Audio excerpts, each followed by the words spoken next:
со насилството или со маловажувањето, јас не се соочив само во политиката, се соочив претходно кога работев 9 години работев во трговија на големо и мало во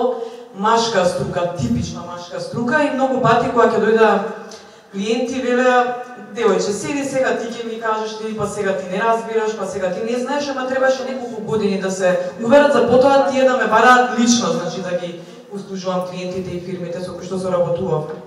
Кога станав прв пат пратеничка, бидејќи 8 години сум пратеничка, ако завршувам вториот мандат, се соочив со напади на социјалните мрежи, зашто во собранието сум отишла со собрана коса во обично репче. Што за мене воопшто не е видно. Но нападот беше од жени. Токму говорот на омраза спречува или демотивира многу жени да се вклучат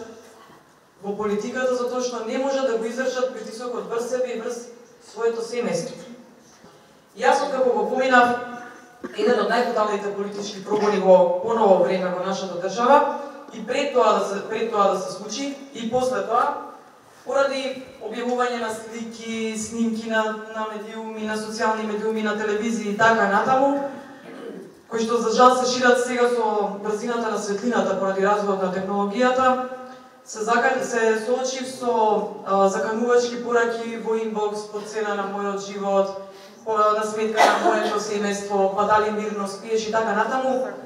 Нешто што никој не би можел да го игнорира, бидејќи ви создава страф, несигурност на моменти и голема анксиозност, чувство дека некој те следи, те демне,